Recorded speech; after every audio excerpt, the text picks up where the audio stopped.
Gloire à Dieu. C'est bon une réunion. Hein. Gloire à Dieu. Je ne sais pas si vous ressentez que nous vivons dans des moments difficiles. Hein. Nous sommes pris par la vie. Nous sommes encore ici-bas. Hein. Nous n'avons plus besoin du monde. C'est le monde qui a besoin de nous, mais nous vivons encore dans le monde.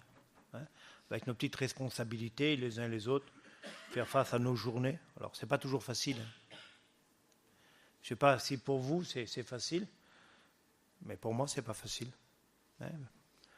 Pour rester dans la volonté de Dieu, pour rester dans la sainteté de Dieu, ce n'est pas toujours facile. Mais le Seigneur est avec nous. Alors, j'ai pensé fortement à cette réunion. Alors, j'ai fait ça, par exemple, il y a 10 jours de ça, je devais prêcher à une église. Alors, je n'ai pas l'habitude de le faire, mais je l'ai fait. Au milieu de la semaine, j'ai préparé un message parce que j'avais reçu une petite pensée du Seigneur, puis je l'ai noté. Et puis quand je suis arrivé au dimanche matin, eh ben, j'avais les quelques notes devant moi, mais je ne les ressentais plus, je ne les vivais plus. J'ai l'habitude de me lever le matin de bonne heure et de vérifier ce que je dois apporter à l'Assemblée. Alors, j'ai pensé donc à un sujet des Écritures, dans le temps qui m'est donné. Je vais essayer de respecter le temps qui m'est donné. Des fois, on se laisse dépasser par le temps, ça passe tellement vite. Alors, j'ai pensé donc au culte de ce matin, à l'église de Langon, aux frères, aux anciens, aux plus jeunes, aux frères, aux sœurs, à l'Assemblée. Et je me suis dit, Seigneur, qu'est-ce que je dois apporter ? Alors, bébé, c'est l'ancien, et j'ai quelques années aussi de ministère. On a des prédications, on a des messages, on a notre lecture que nous faisons au quotidien de la Bible, des petites notes, des pensées. Mais ce n'est pas simplement qu'un message qu'on doit apporter, vous l'avez bien compris. Hein. Je ne suis pas venu pour vous épater, moi, ce matin. Pas venu pour que vous, en repartant, vous disiez qu'est-ce qu'il a bien prêché, qu'est-ce qu'il a bien parlé.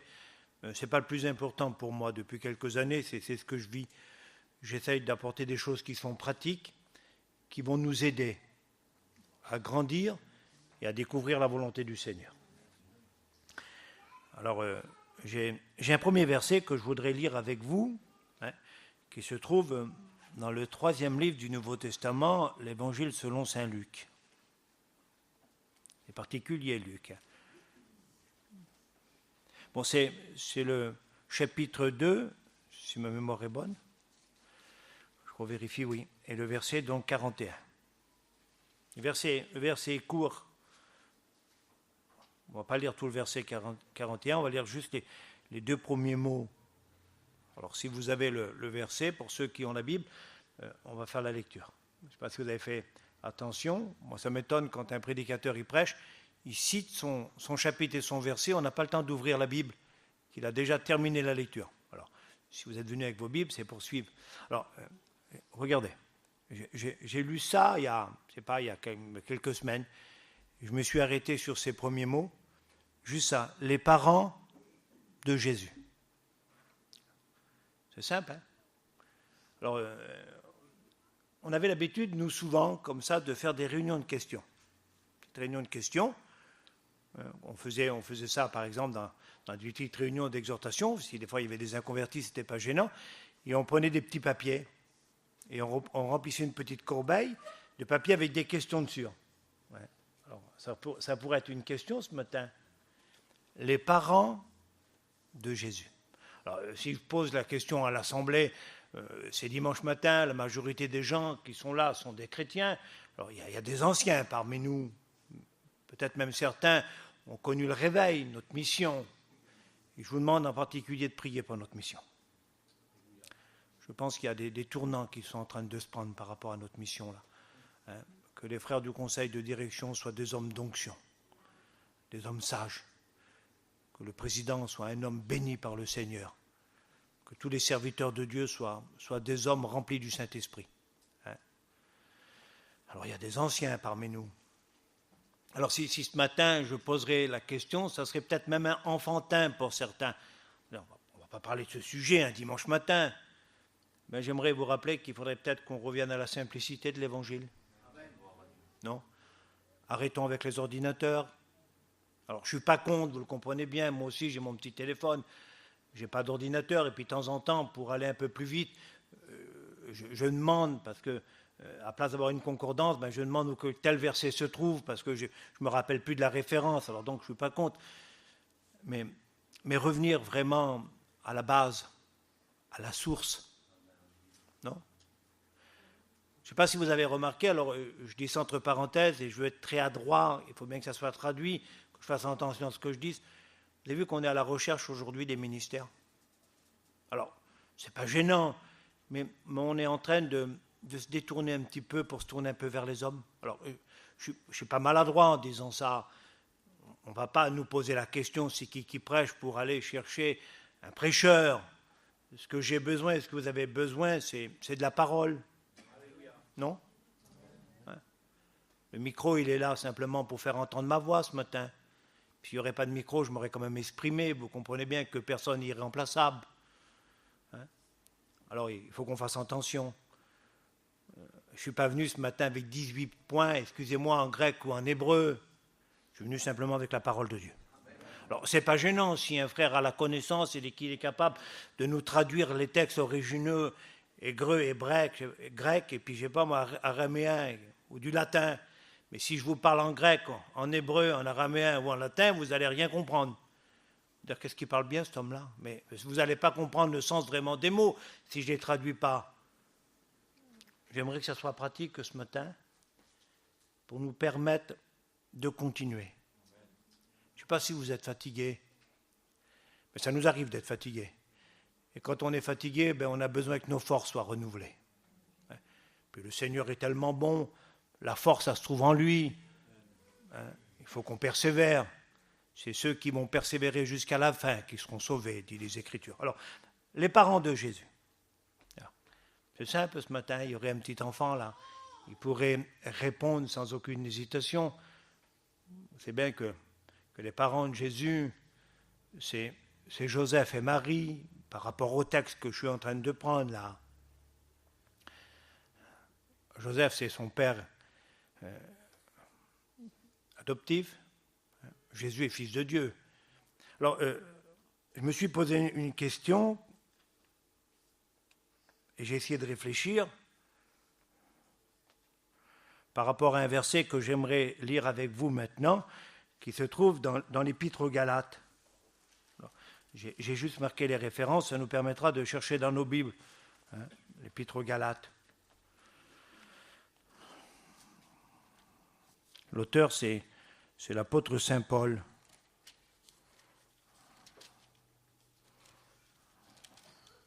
C'est le chapitre 4 et le verset 4. Alors, j'ai noté, mais je n'ai pas revérifié, mais j'ai noté le verset. Des fois, on ne fait pas attention, et puis on loupe le verset. Bon, si vous avez le verset, je fais la lecture. Mais lorsque les temps ont été accomplis, Dieu envoya son Fils né d'une femme sous la loi. Son Fils devait venir. Jésus devait quitter le ciel pour venir sur la terre. Alors, je vous fais grâce des versets, il y a des versets qui me viennent comme ça par l'esprit. Il s'est dépouillé. Le sens du mot est fort. Se dépouiller. Alors, c'est un petit peu particulier ce que je vais vous dire, mais se dépouiller, c'est semblable à un lapin qu'on tire la peau, se dépouiller. Je ne sais pas si vous vous souvenez, il y a bien des années, ça n'existe plus maintenant, on n'en a plus d'époux. On disait, il faut le dépouiller le petit là. Non ? Plus ancien là. Toute la journée, les femmes là, en train de chercher dans la tête des petits. Drôle d'expression, mais bon, c'est pour nous faire comprendre des choses. Jésus devait quitter le ciel et venir sur la terre. Il devait habiter un corps semblable au nôtre. Alors, je ne suis pas venu vous apprendre des choses ce matin, mais je suis venu vous rappeler des choses. Jésus n'a jamais été créé. Alors, il y a un frère de notre mission l'autre jour qui a expliqué quelque chose et qui s'est adressé à l'Assemblée, mais dans mon cœur, je me suis dit, ça manque d'explication. Il a parlé de la divinité. Il a dit que le Saint-Esprit était Dieu. c'est vrai, mais c'est par rapport à sa divinité, c'est pas par rapport à sa personnalité. Les trois personnes de la divinité, pas de la Trinité. Vous ne trouvez pas le mot Trinité dans les Écritures, vous trouvez le mot divin. Jésus est de la même nature que Dieu. Il n'est pas Dieu le Père dans sa personnalité, il est le Fils. Il n'a jamais été créé. Il est de toute éternité. Alors, il y a des choses qu'on ne peut pas expliquer. Comment voulez-vous que je vous explique Dieu ce matin avec ma petite connaissance? Il nous faudra l'éternité pour le découvrir. Bon. Il doit quitter le ciel et venir sur la terre. Alors, ça a été déjà dans le plan divin de Dieu. Il doit venir habiter un corps semblable au nôtre. C'est-à-dire qu'il va venir incarner un corps qui a été créé par le Saint-Esprit dans le sein de Marie. C'est ce que l'ange Gabriel, le messager de Dieu, va révéler à Marie, cette petite jeune fille qui habite cette belle petite ville de Nazareth. Nazareth. Elle va dire c'est impossible, alors je ne vais pas rentrer dans tous les détails, mais j'ai dit ça l'autre jour dans une réunion et ça a étonné beaucoup de personnes. Des fois, il faudrait qu'on ose dire des choses. Parce que nous, on ne peut pas, parce qu'on a une culture, parce qu'il y a des choses qu'on ne peut pas dire, mais on peut approprier des mots pour dire des choses. Puis si les Écritures citent des mots, alors si ça vous étonne et vous choque, tant pis, on cite les Écritures. Il y a des gens que ça gêne. Tant que ça reste sur les Écritures, il faut qu'on emploie les mots de la Bible. Il doit quitter le ciel pour venir sur la terre. N'oubliez pas que c'est lui le créateur de la terre. Que toutes choses ont été créées par lui et pour lui. C'est-à-dire qu'au commencement, quand Dieu créa, vous trouvez ça dans le livre de la Genèse, dans le chapitre 1, n'oubliez pas que Jésus est là aussi, que le Saint-Esprit est là aussi. Puis alors, quand j'ai lu, moi, par exemple, le chapitre 1 de l'évangile de Jean, je me suis dit, au commencement, il était là avec Dieu, parce que la parole, le logos, le verbe, la parole, au commencement était la parole, et la parole était avec Dieu, et la parole était Dieu.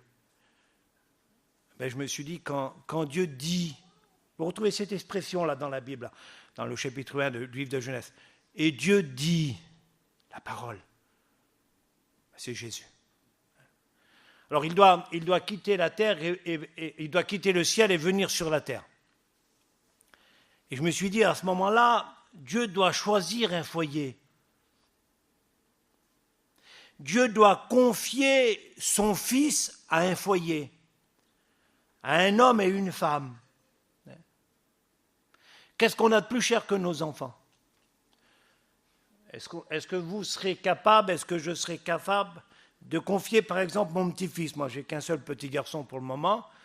J'en parle souvent, je l'aime tellement. Il s'appelle Charles. Est-ce que je serai capable de le confier à n'importe qui, à des gens qui seraient inconscients, qui ne seraient pas prudents, à des gens qui vivraient n'importe comment pour l'éduquer? Non, dites-moi la sagesse de Dieu quand même. Par rapport à nous. Il doit choisir un homme et il doit choisir une femme. Alors, par rapport à Marie, ça avait déjà été annoncé par le grand prophète Ésaïe, qui est surnommé le prophète évangéliste. Il sait tellement bien dépeindre le Christ souffrant qu'il dit qu'une jeune fille sera choisie, un signe sera donné par le Seigneur. Toutes les jeunes filles pieuses d'Israël connaissaient cette prophétie.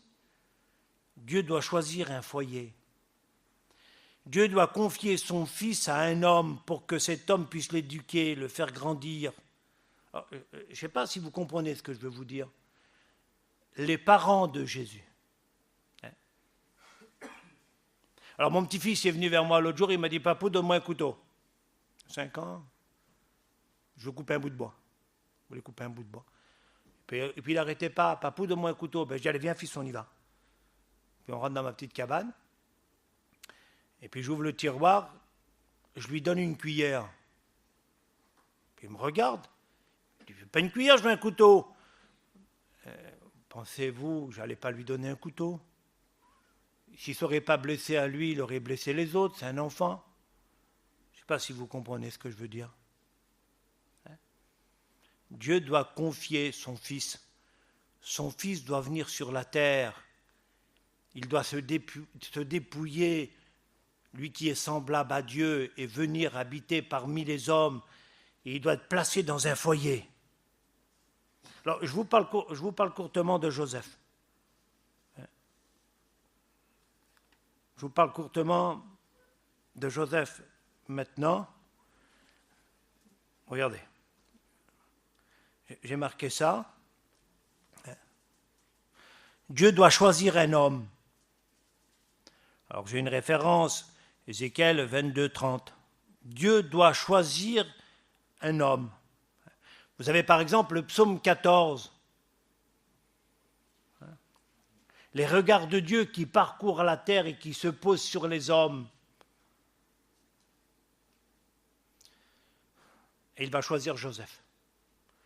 Alors je me suis dit, pourquoi Joseph? Dieu avait sûrement de bonnes raisons pour choisir Joseph. Alors déjà, son nom est particulier. J'ai noté ça. Joseph. Ça veut dire celui qui fait croître, celui qui fait grandir, celui qui a la possibilité de faire grandir. C'est-à-dire celui qui va aider, qui va être un moyen pour les autres. Paul parle de ces derniers jours ou de ces derniers temps, qui dit que dans les derniers temps, les derniers jours, les hommes seront égoïstes. Ils penseront qu'à eux-mêmes. Et je ne sais pas si vous avez fait attention, on est en train de tomber dans ce système. Ce système est égoïste. On pense qu'à nous et à nos enfants. Ce n'est pas tout à fait l'esprit de l'Évangile, ça. Au contraire. L'Évangile. Mais il faut qu'on fasse attention parce que dans notre façon de vivre, il y a des bonnes choses qu'on doit garder, il y a des choses qu'on doit délaisser, mais il y a des bonnes choses quand même. Vous avez vu, avant, on s'inquiétait un peu plus souvent des autres quand on mangeait. On pensait aux autres, surtout quand on en avait un peu plus. On aimait partager avec les autres. On aimait aider les autres. Alors, il ne faut pas que ça se perde, il faut qu'on fasse attention. Et puis, c'est vraiment dans l'esprit de l'Évangile. Bon. Joseph, son nom se traduit par celui qui fait croître, celui qui fait grandir. Alors, pourquoi que Dieu a choisi Joseph? Alors, il y a sûrement des raisons, et j'aimerais que nous puissions voir ensemble quelques raisons.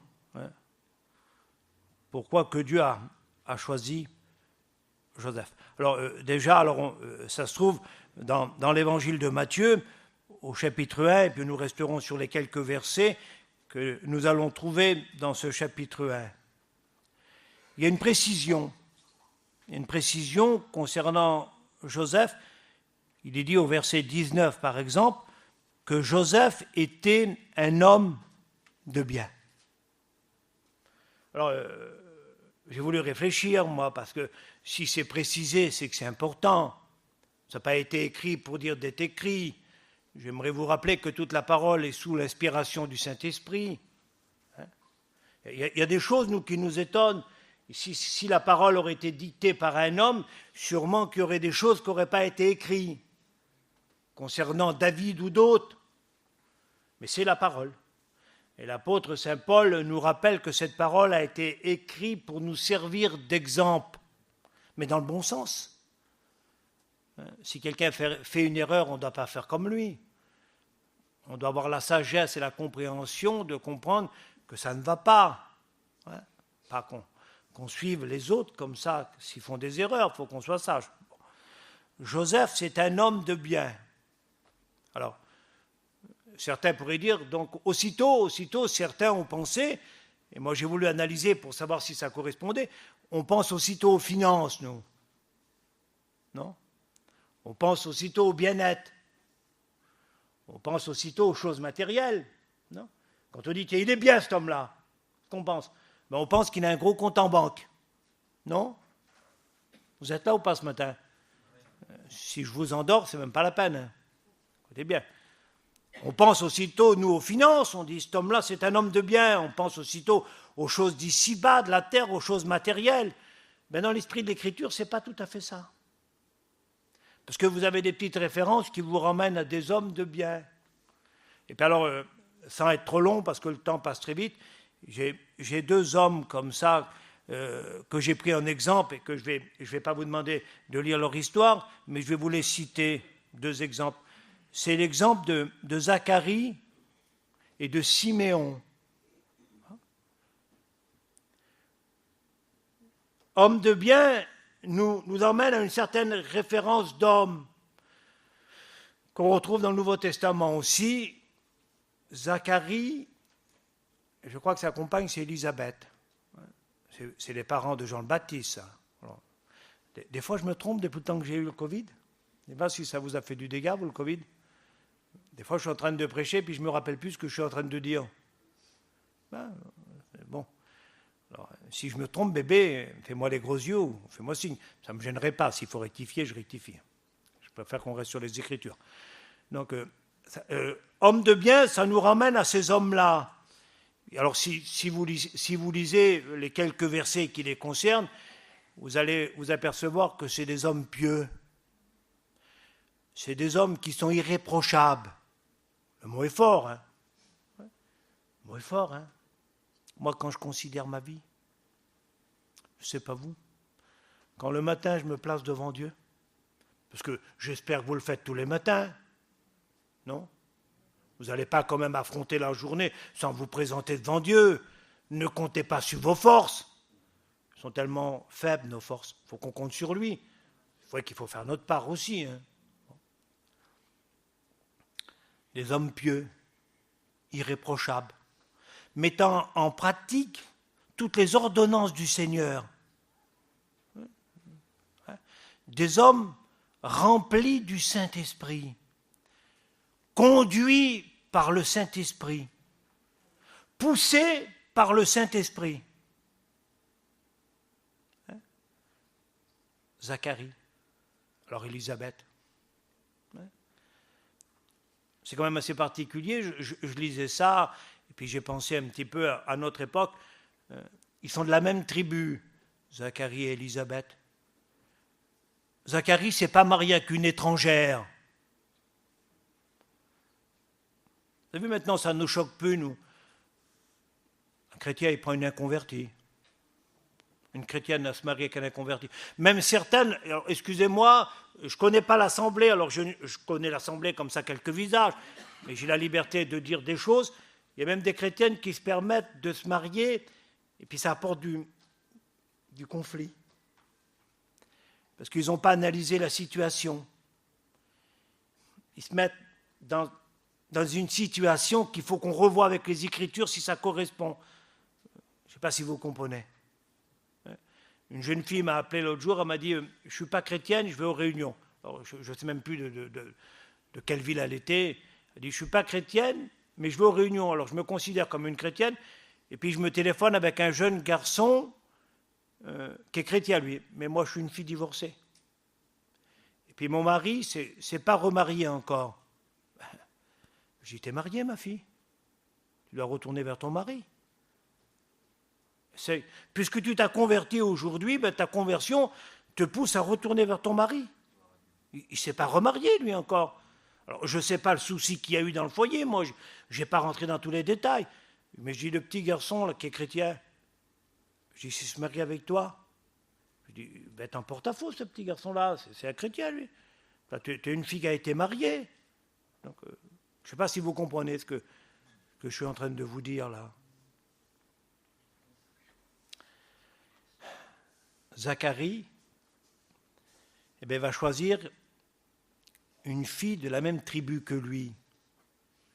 Hein? Il ne va pas choisir une étrangère. Il ne va pas se mettre sous un joug étranger, lui. Mais un chrétien, il doit se marier avec une chrétienne. Et puis le mariage doit être un mariage chrétien.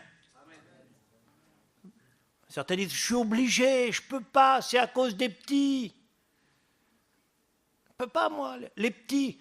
La petite a même menacé, si je ne fais pas un mariage du monde, elle ne revient plus. Elle ne va pas rester toute sa vie dans les îles, quand même. À part l'hôtel qui est à peu près bien, tout le reste, c'est pas beau. On ne va pas rester quand même là-bas. Hein, c'est de la façade, tout ça. Comprenez bien. Alors bon, allez, je suis en train de m'éloigner. Je ne sais pas pourquoi je dis ça, mais bon, c'est un petit message qui passe là. Voilà, tant pis. Alors, les hommes de bien sont référents, et vous allez lire leur histoire si vous voulez le méditer chez vous. L'évangile de Luc, chapitre 1, versets 5 et 6 pour Zacharie, et l'évangile de Luc, chapitre 2, versets 25 à 32. Les hommes de bien. Alors, ça veut dire que Joseph était, de cette trempe d'hommes-là, un homme de bien. Et puis alors, en particulier, il faut faire référence qu'il faisait partie de la tribu de Juda. Il fallait que ce soit un descendant du roi David. Bon. Alors, deuxième point que j'ai pris, quand on étudie un petit peu sa vie, on s'aperçoit que c'est un homme très humble. C'est un petit charpentier. Hein? Petit charpentier. Charpentier de l'époque. Hein? Des petites tables, des bancs, des bols, des assiettes, des petits berceaux, des petits meubles.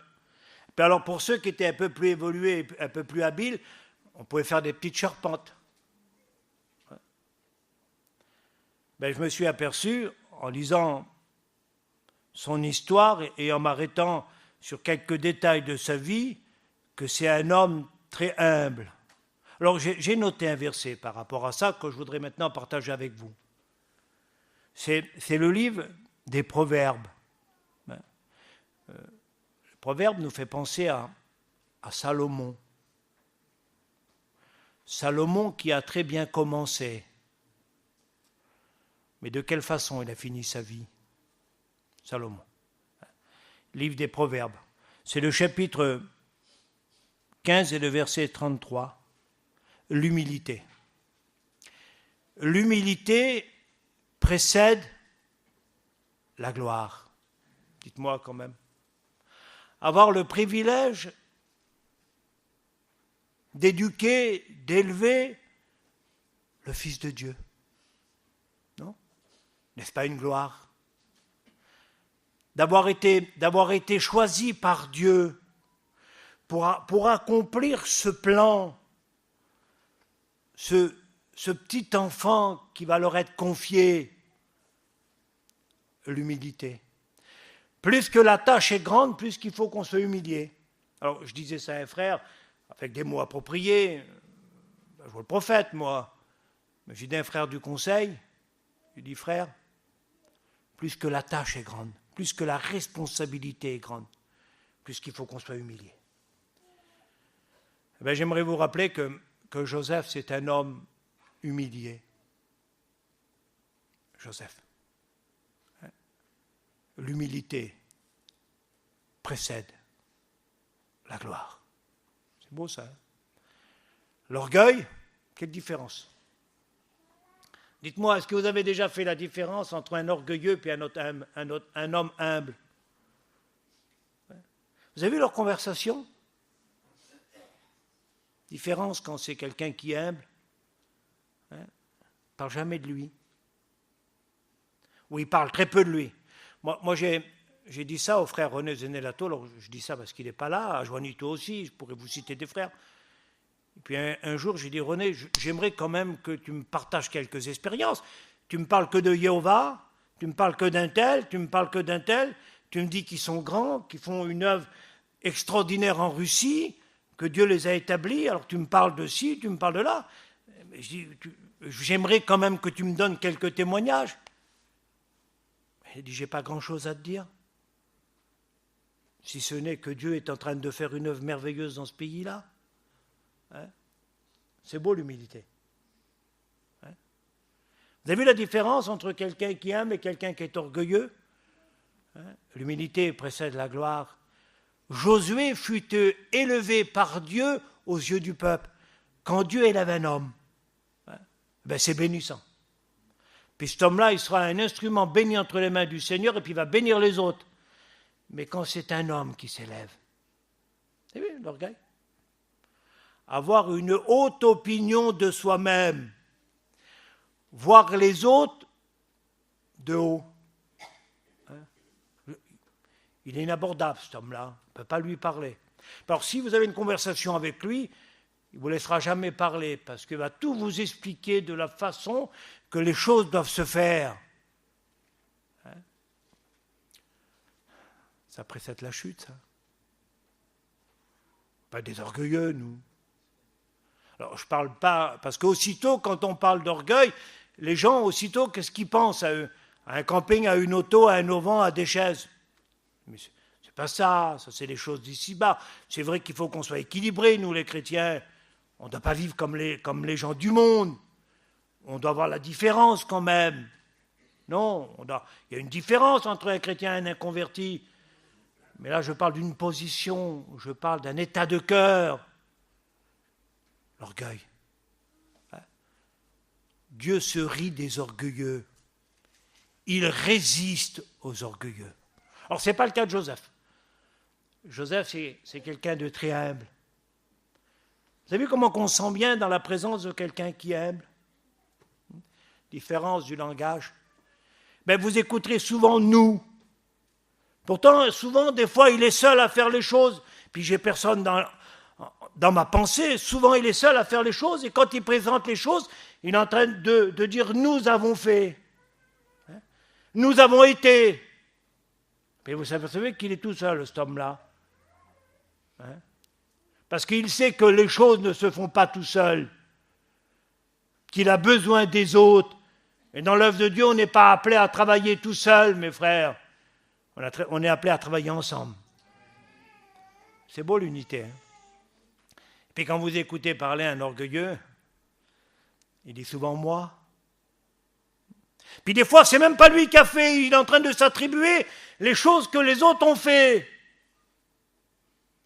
Il a accompagné quelqu'un à une réunion, il dit « j'ai fait la réunion hier ».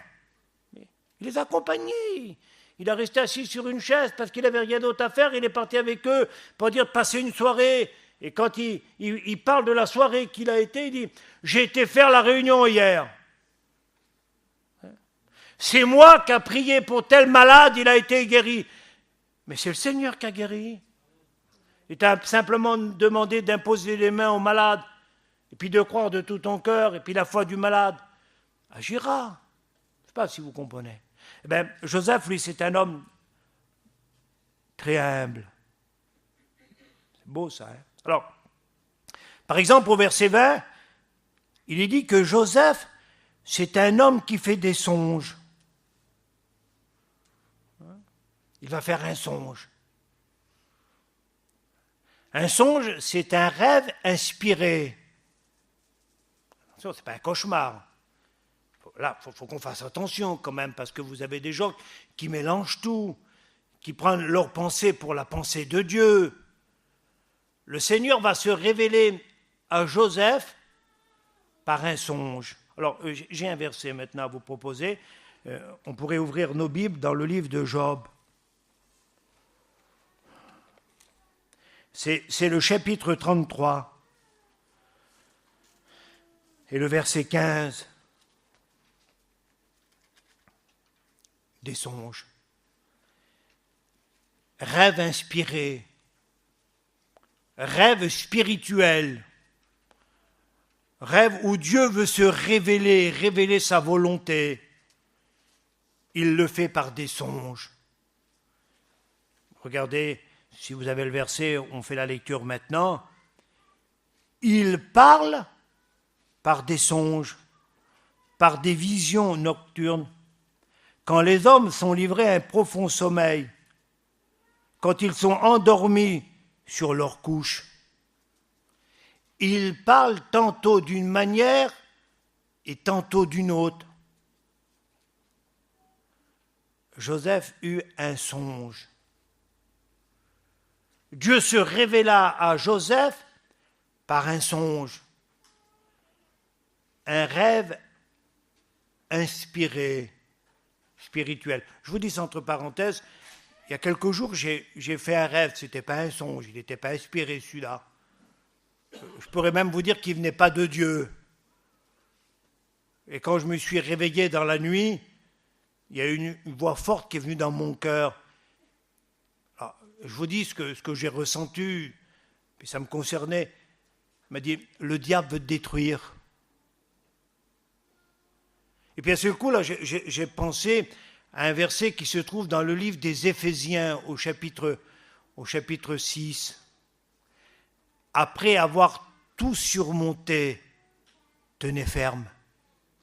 Vous savez qu'on passe en ce moment par des difficultés, que ma sœur de 50 ans est atteinte de la maladie. Et pourtant, il y a 2-3 jours, on a eu de très bonnes nouvelles. Puis moi, j'ai vu une bénédiction du Seigneur. Parce qu'elle était atteinte de cette maladie, et la maladie s'était propagée dans tous ses os.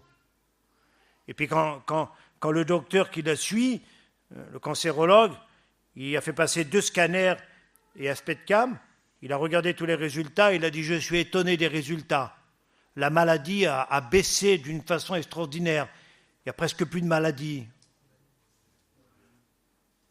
J'ai dit « Seigneur, il ne faut pas qu'on baisse les bras là. Il faut qu'on continue à être vigilant. » Je ne sais pas si vous comprenez.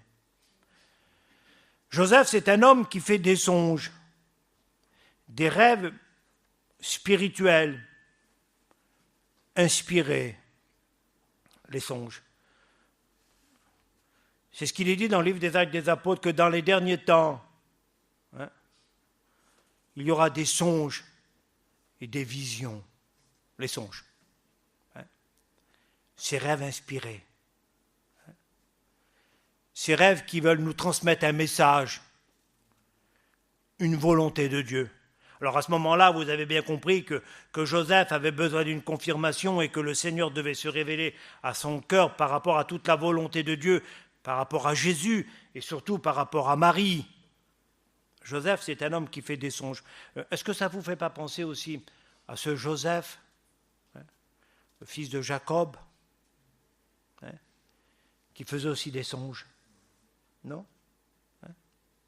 Vous savez combien d'années après que ça s'est réalisé? Est-ce que vous avez fait le calcul? 13 ans après. Il a à peu près 17 ans quand il commence à faire ses songes, et quand ça se réalise, il a 30 ans.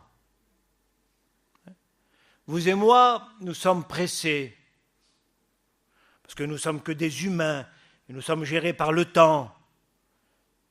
Mais la volonté de Dieu. Non? Pressé, vous. Le Seigneur t'a fait une promesse, et puis tu voudrais que ça claque du doigt comme ça, puis que ça se réalise. Puis des fois, quand Dieu nous fait une promesse, on voit tout le contraire. Je ne sais pas si vous avez déjà vécu ces situations-là. Dieu vous a parlé, que ce soit par un songe, une prophétie ou une confirmation dans votre cœur.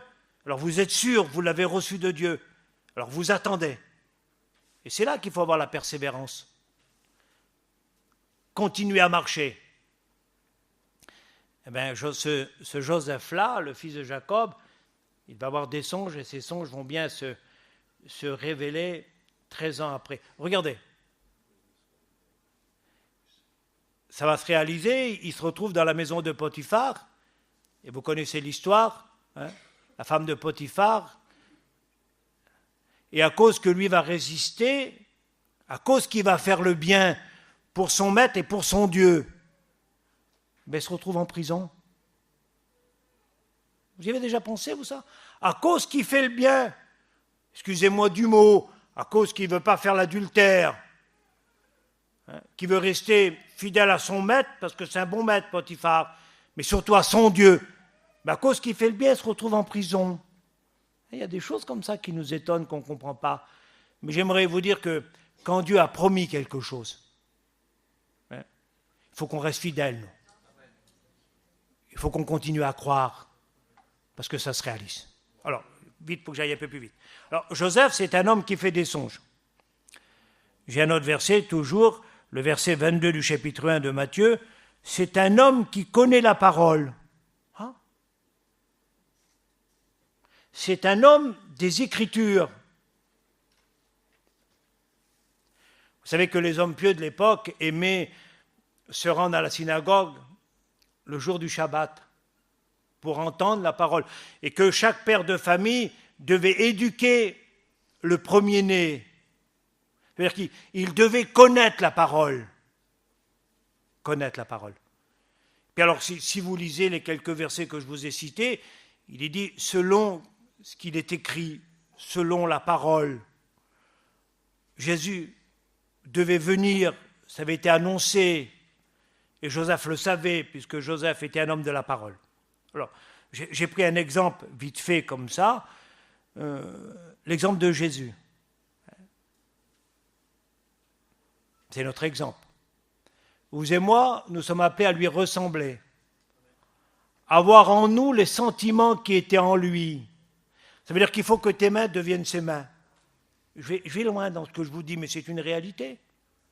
Il faut que mes pieds deviennent ses pieds, il faut que mon cœur devienne son cœur, il faut que mes yeux deviennent ses yeux, il faut que mes oreilles deviennent ses oreilles, il faut que ma bouche devienne sa bouche.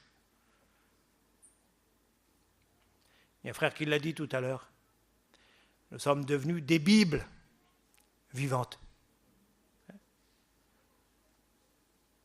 Alors, l'exemple que j'ai pris, l'exemple de Jésus dans le désert quand il est tenté par le diable, lui qui était la parole vivante. Parce que Jésus est la parole vivante. La Bible est la parole écrite. Mais Jésus est la parole vivante. Et dans le désert. Parce que dans le désert, Jésus est en train de mener un combat. Mais ce combat, il le mène en tant qu'homme. Parce que si vous prenez par exemple l'évangile de Luc, vous allez vous apercevoir en la lisant qu'il est souvent cité le Fils de l'homme. Et si vous prenez l'évangile de Jean et que vous méditez l'évangile de Jean, vous allez vous apercevoir qu'il est dit souvent Fils de Dieu.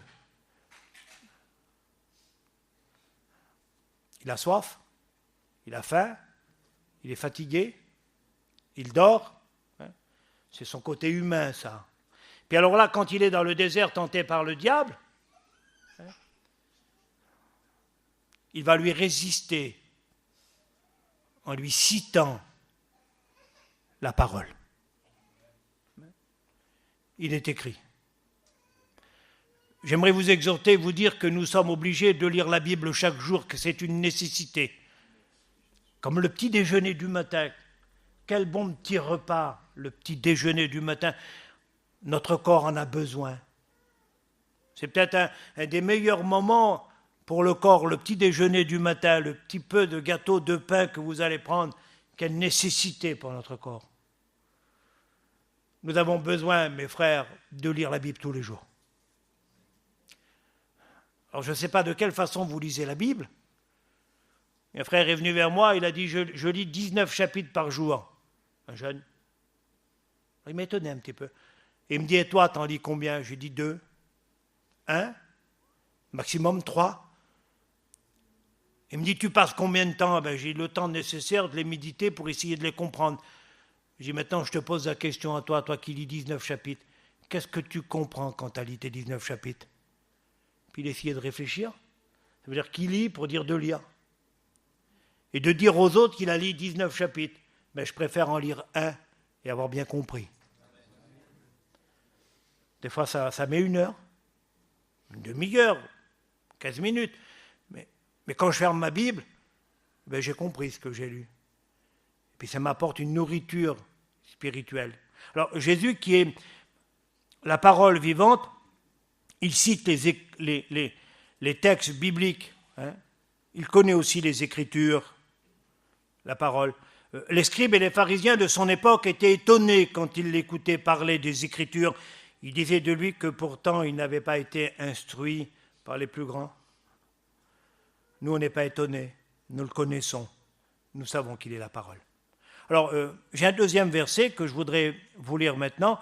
J'aimerais que nous puissions ouvrir nos Bibles dans la 2e épître à Timothée.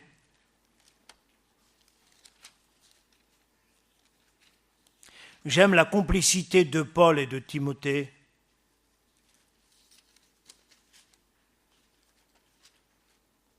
Quel discernement que Paul avait. Pendant un de ses voyages missionnaires, au chapitre 16 du livre des Actes des Apôtres, il va rencontrer un jeune qui s'appelle Timothée. Tous rendaient de lui un bon témoignage. Timothée.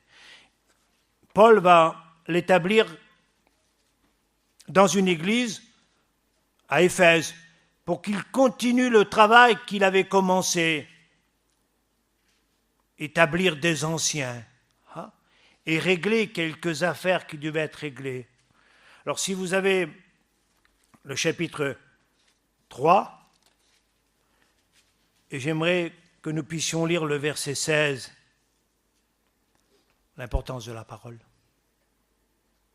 Je fais la lecture. Toute écriture est inspirée de Dieu, utile pour enseigner, pour convaincre. Le verset continue. Pour corriger, pour instruire dans la justice. L'importance de la parole. Elle est sous l'inspiration. C'est-à-dire que c'est Dieu lui-même qui a dicté sa parole. Toute l'écriture. Ça veut dire que du premier livre, le livre de la Genèse qui se traduit par origine au commencement, et le dernier livre, qui est le livre de l'Apocalypse, le livre de la Révélation. Ça veut dire que les 66 livres sont sous l'inspiration de Dieu.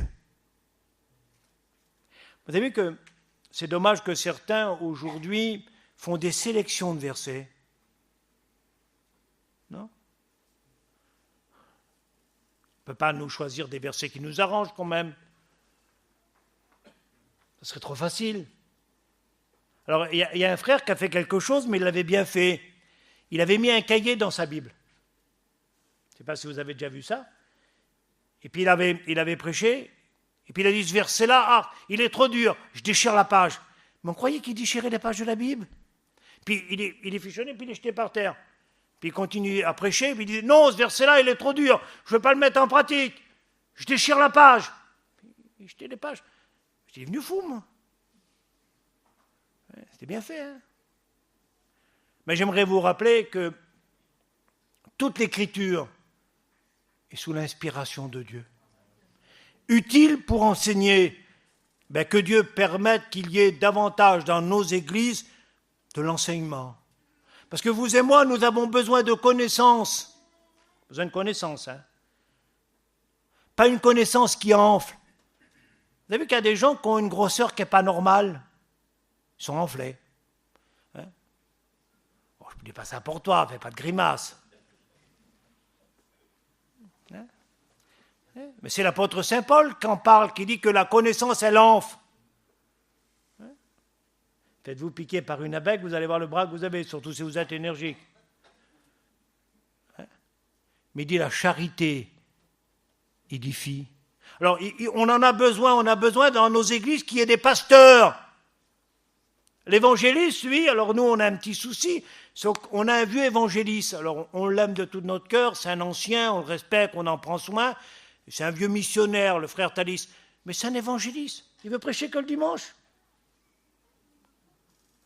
Il prêche 12 minutes, mais alors c'est bénissant parce qu'il s'adresse à quelqu'un, il dit « Fils, toi, il y a longtemps que tu es baptisé, 10 ans, tu es baptisé du Saint-Esprit ?» Non, allez, lève-toi. Puis il va en pleine réunion, puis il prie pour lui, puis il est baptisé du Saint-Esprit. Et puis il s'adresse à une sœur là-bas, et puis « Allez, viens devant !» Il fait des appels, c'est un évangéliste. T'es chrétienne, t'es pas chrétien, il s'adresse aux gens, il y a du résultat. J'ai dit, mon Thalys, je t'aime de tout mon cœur, mais fais-nous une réunion le mardi. Hein? Je vais passer avec toi dans les maisons, on va faire quelque chose. Hein? Il faut que dans nos églises, à la tête de l'église, pour gérer l'église, il faut des pasteurs quand même. Je ne vais pas vous rappeler les ministères. Cette parole, elle est utile pour enseigner. Je reprenais l'autre jour comme ça de mémoire toutes les fois qu'il est dit Jésus ouvra la bouche et enseigna. Ça veut dire qu'il était en train d'apprendre des choses à ces hommes qui étaient avec lui là, du soir au matin et du matin au soir. Ils avaient besoin de savoir des choses. Et puis croyez-moi que dans les temps que nous vivons, avec tous les mouvements qu'il y a, tous les courants qui passent, tous les fuites qui viennent de droite et de gauche, on en a parlé courtement tout à l'heure, tous ces messages qui sont sur Internet, on a besoin de connaissances pour nous protéger, nous les pasteurs, pour protéger notre Église, pour nous protéger, pour protéger nos foyers. Connaissance de la parole. Allez, vous me donnez 5 minutes de plus. Je vais les prendre quand même, je suis dans le temps. Allez. Alors, il connaît la parole. Il sait ce qui avait été annoncé. Alors, regardez le verset 24. Il est dans une totale obéissance.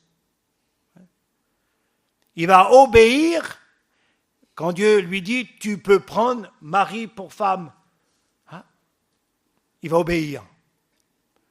Qu'est-ce que c'est beau l'obéissance? Non? C'est beau, hein?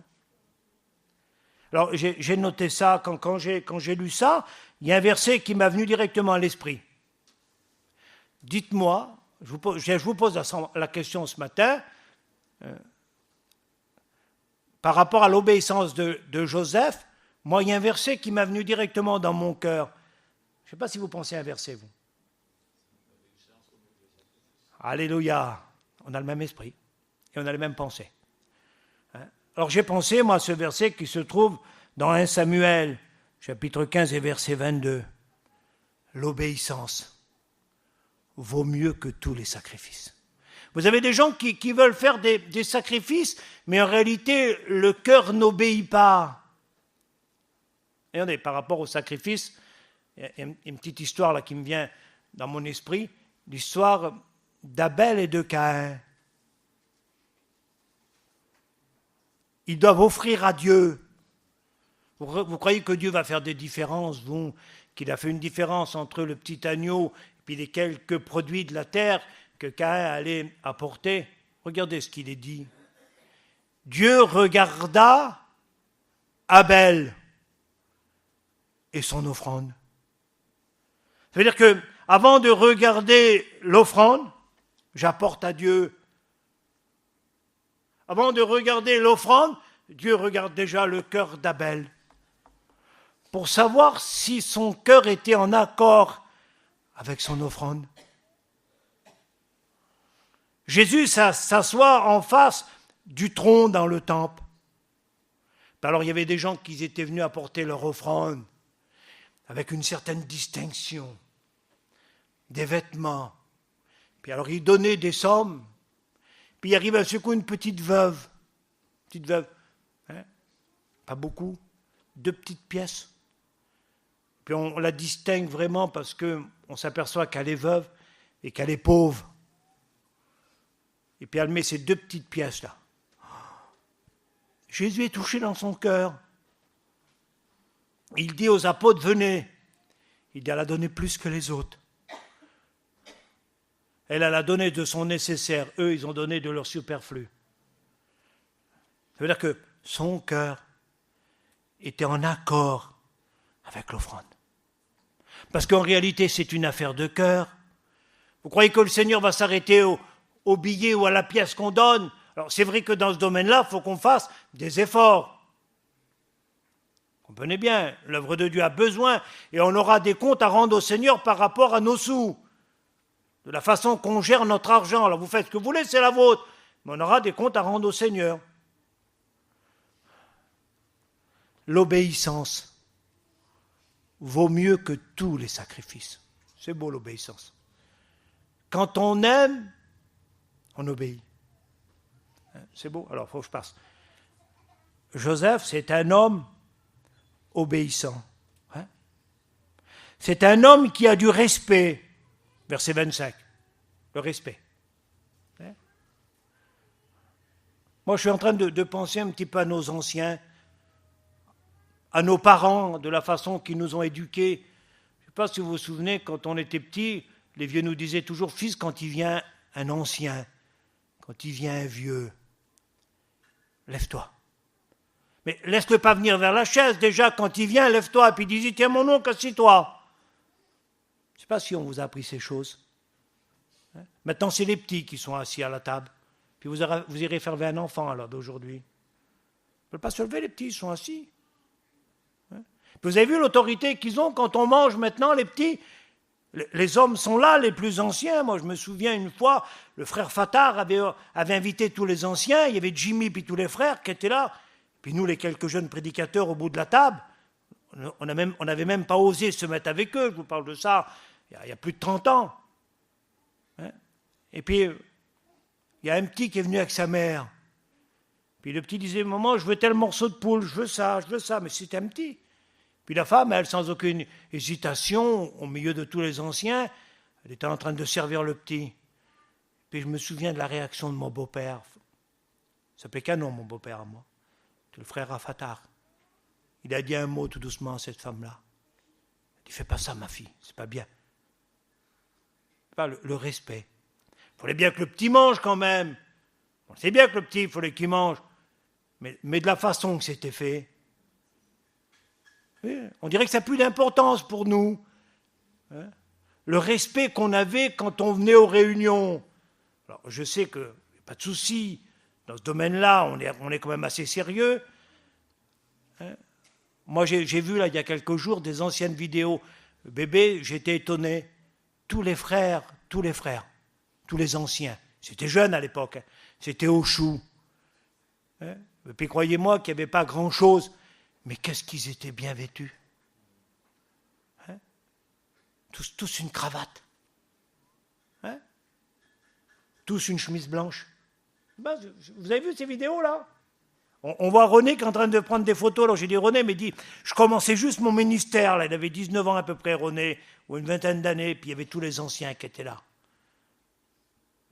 Vous dites, alors d'aujourd'hui, je ne veux pas être maladroit. Il faut qu'on fasse attention quand même. On veut être cool. On est devenu un petit peu moderne. On est tombé dans une certaine routine. Ça gêne pas trop, parce qu'on a pris l'habitude, c'est tout petit peu par petit peu que les choses se mettent en place. Il y a un frère qui a dit à moi, il dit, ça vaut plus le coup, il ne faut plus prêcher sur le foulard. C'était bon ça, au temps de l'église primitive. Puis il s'est mis en colère, il a dit, tu diras jamais à ma femme qu'à mettre le foulard. Je dis, ça c'est un autre problème, mais tu ne m'empêcheras pas de le prêcher. Parce que c'est écrit dans les Écritures. Alors que tu ne veux pas que ta femme mette le foulard, mon frère, c'est ton problème à toi, mais je le dirai quand même à l'église. Il faut qu'on fasse attention. Alors le respect. Joseph, c'est un homme de respect, je ne vais pas rentrer dans tous les détails. Et tant pis, je le dis. Marie, ce n'était pas son épouse, c'était sa fiancée. Alors, il y en a qui vont dire, qu'est-ce qu'il est bête, qu'est-ce qu'il a été dire là? Mais, parce qu'il avait beaucoup de respect. Je ne sais pas si vous comprenez ce que je veux dire. Le respect. Alors, j'ai un verset, il faut que je le lise parce qu'il m'a béni ce matin. Je vais vous le lire. C'est dans le livre de Deutéronome. C'est le chapitre 10. Allez, prenez vos Bibles. Tiens, prends ta Bible toi aussi, là. Tu sais lire si tu as une Bible. J'espère que tu sais lire, hein. Parce que je te fais faire un texte de lecture, moi. Allez, j'ai presque fini. J'ai terminé. C'est le chapitre 10 et le verset, je l'ai noté ce matin, c'est le verset 12 et 13. Respect. Quand on parle de respect dans les Écritures, souvent vous retrouvez le mot crainte, la crainte de l'Éternel. Ça ne se traduit pas par peur, ça se traduit par respect, la crainte de l'Éternel. C'est beau ça, hein? Alors, je vous dis ça entre parenthèses, 2 petites minutes. Un homme était très méchant, très sévère. Les enfants et la femme avaient une peur, très sévère. Et puis cet homme-là, un jour, l'évangile a touché son cœur. C'est devenu un vrai chrétien. Alors, la femme qui disait avoir beaucoup de respect pour son mari, n'était pas chrétienne, elle. Eh bien, elle avait changé. Lui qui était devenu un agneau, elle, c'était devenu un loup. Et quand son mari lui demandait quelque chose, elle qui avait l'habitude de le faire assez vite. C'est ce qu'elle disait. T'as qu'à te le faire toi-même. Eh bien, je me suis dit, c'était pas du respect qu'elle avait, cette femme-là, mais c'était une grande peur de son mari, parce qu'il était très sévère. Parce que si elle aurait eu du respect, ça aurait continué encore. Nous faisons la lecture maintenant. Verset 12 du chapitre 10, il est dit « Maintenant, Israël, que demande de toi l'Éternel ton Dieu, si ce n'est que tu le craignes, que tu le respectes. L'Éternel ton Dieu, afin que tu marches dans ses voies, afin que tu marches dans toutes ses voies, et t'aimer, et de servir l'Éternel ton Dieu, de tout ton cœur, de toute ton âme, si ce n'est que tu observes ces commandements et ces lois que je t'ai prescrits aujourd'hui, afin que tu sois heureux. Le respect que nous devons avoir les uns envers les autres. Moi, je me souviens, il y a quelques années, par exemple, comme un serviteur de Dieu rentrait dans une maison. Bébé va s'en souvenir. Le vieux Calot de Bordeaux, là. Vous vous souvenez l'ancien, là, hein? Quand il rentrait dans une maison, par exemple, quand il venait vers mon beau-père. Alors, mon beau-père, lui, avait la télé allumée, il n'y avait même pas de son, des fois. Et puis, quand le vieux rentrait, ce serviteur de Dieu, là, ben, aussitôt, tout le monde se regardait, puis on éteindait la télé. Et puis, si on n'éteindait pas la télé, ben, cet homme-là avait l'autorité de le dire, d'éteindre la télé. Non pas simplement par rapport à la télé, mais par rapport aux choses que des fois on voyait à l'écran de la télévision.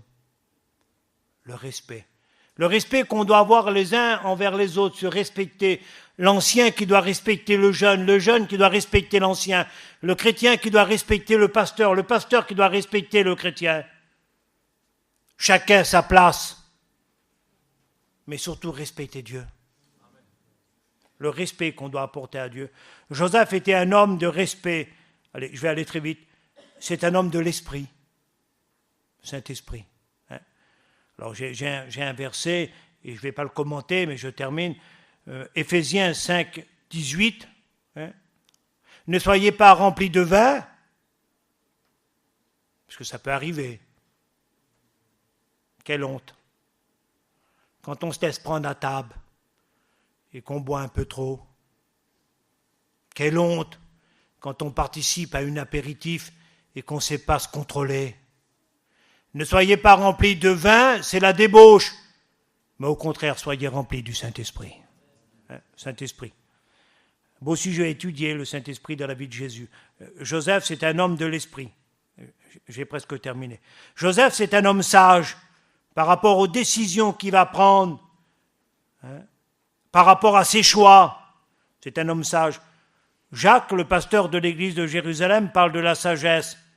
Il dit que la sagesse de la terre est diabolique, mais que nous avons besoin de demander à Dieu une sagesse spirituelle pour avoir le bon discernement et surtout l'intelligence que nous avons besoin. Joseph, c'est un homme rempli d'amour. Et j'ai noté un verset. Tu aimeras le Seigneur ton Dieu de tout ton cœur, de toute ta force, de toutes tes pensées, hein, de toute ton âme. 1 Corinthiens 13 qui parle de l'amour. Joseph, c'est un homme qui a la maîtrise de soi. Hein, Galates 5, 22, le fruit de l'esprit. Joseph, c'est un homme de paix. Romains 12, 18, si cela dépendait de vous, soyez en paix avec tous les hommes. Joseph, c'est un homme qui est soumis à la volonté de Dieu. Et je termine maintenant en vous lisant le dernier verset. On pourrait lire ce verset qui se trouve dans le livre de Job, chapitre 23 et verset 12. J'ai terminé.